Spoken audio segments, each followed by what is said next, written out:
Assalamualaikum warahmatullahi wabarakatuh. Sahabat Narasi Muslim, di dunia ini banyak fenomena tentang mati suri atau orang yang pernah mati dan dihidupkan kembali. Lalu, bagaimana Islam menanggapi fenomena tersebut? Apakah ada kisah dalam Islam tentang mati suri? Tonton videonya sampai akhir agar tidak gagal paham. Dikisahkan dahulu kala, ada lelaki soleh bernama Uzair. Menurut sebagian ulama, beliau adalah seorang nabi. Ada juga ulama lain yang mengatakan beliau bukan nabi tapi hanyalah orang soleh. Ya, ini masih menjadi perbedaan pendapat sampai sekarang. Tapi walaupun begitu, ada sebuah kisah menarik yang akan menjadi salah satu tanda kebesaran Allah Subhanahu wa Ta'ala.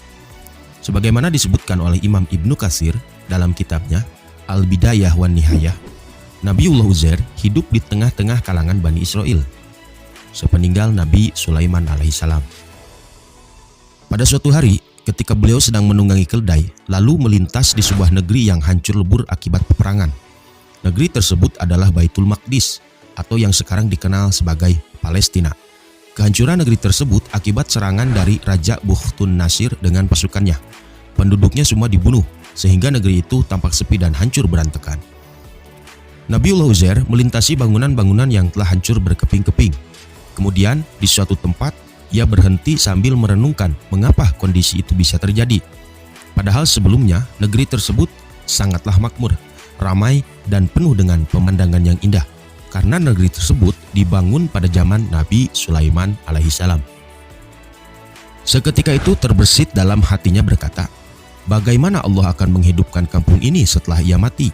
Hal itu diucapkan Nabiullah Uzair setelah ia melihat kehancuran negeri tersebut.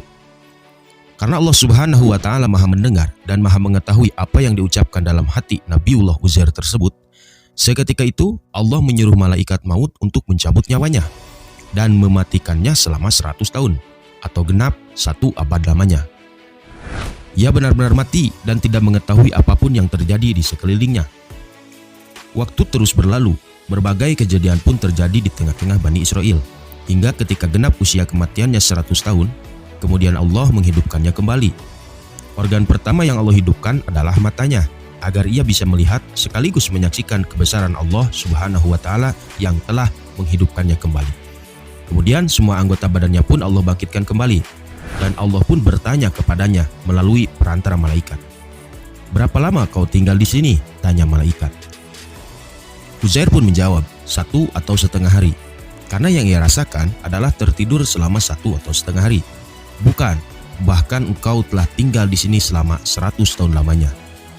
Namun lihatlah bekal makanan dan minumanmu, ia tidak berubah sama sekali, bukan? Terang malaikat. Kemudian Nabiullah Uzair merasa kebingungan.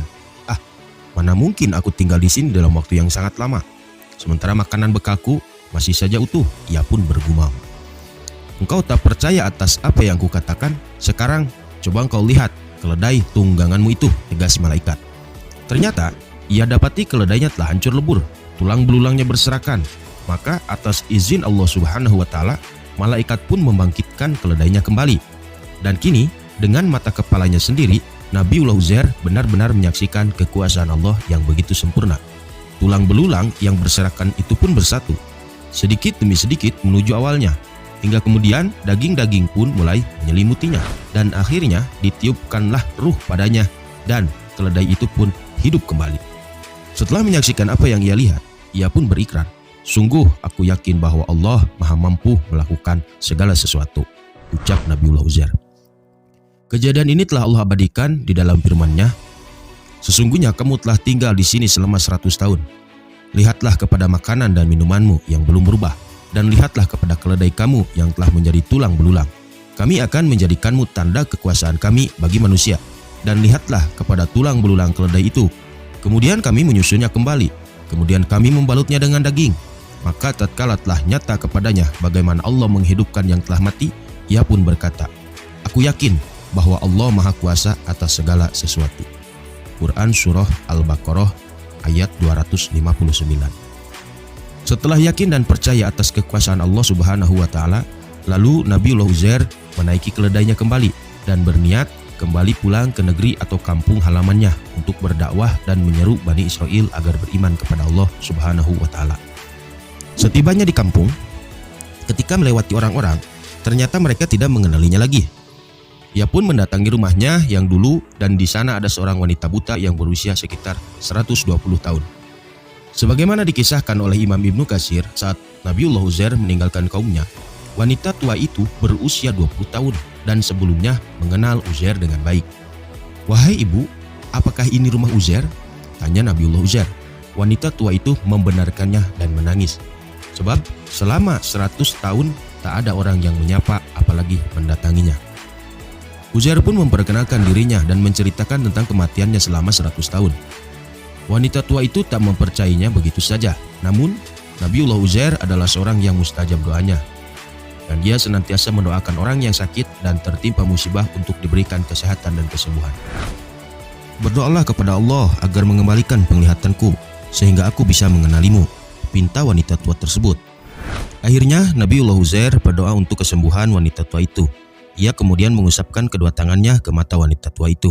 Atas izin Allah, wanita tua itu pun sembuh dan bisa mengenali Nabiullah Uzair. Lalu wanita tua itu kemudian mendatangi orang-orang Bani Israel dan mengatakan bahwa Uzair telah kembali. Namun Bani Israel atau kaum Yahudi tidak langsung mempercayainya. Lalu wanita tua tersebut meyakinkan Bani Israel bahwa Uzairlah yang telah menyembuhkan mata butanya itu.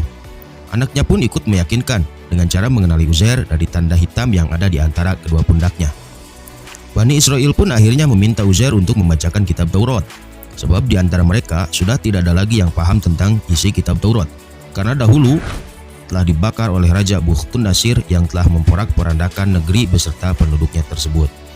Kemudian Allah Subhanahu wa Ta'ala menganugerahkan Nabiullah Uzair hafalan kitab Taurat, yang bahkan Nabi Musa alaihissalam pun tidak pernah menghafalnya. Ini menjadi keistimewaan beliau, sehingga banyak dari kaum Bani Israel pun mempercayai beliau. Namun celakanya, kesalahpahaman pun terjadi ketika Bani Israel atau bangsa Yahudi tersebut malah menganggap Uzair sebagai anak Allah, dikarenakan mereka beranggapan tidak pernah melihat seorang nabi yang hafal akan isi kitab Taurat kecuali Uzair. Dari situlah mereka menganggap Uzair sebagai anak Allah. Ini telah Allah jelaskan dalam firman-Nya, "Dan orang-orang Yahudi berkata, Uzair adalah putra Allah. Dan orang-orang Nasrani berkata, Al-Masih adalah putra Allah." Itulah ucapan yang keluar dari mulut mereka. Mereka meniru ucapan orang-orang kafir terdahulu. Allah telah melaknat mereka. Bagaimana mereka sampai berpaling? Quran Surat At-Taubah ayat 30. Demikianlah sepenggal kisah Nabiullah Uzair yang mengalami mati suri atau meninggal lalu dihidupkan kembali oleh Allah Subhanahu wa Ta'ala.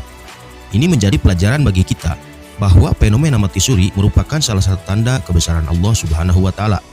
Semoga dengan kisah ini kita dapat menambah iman dan menjadikan keyakinan kita seutuhnya bahwasanya Allah Subhanahu wa Ta'ala Maha Kuasa atas segala sesuatu di dunia ini. Amin ya Rabbal Alamin. Dukung terus channel ini dengan cara like, share, subscribe, dan nyalakan lonceng notifikasinya. Wassalamualaikum warahmatullahi wabarakatuh.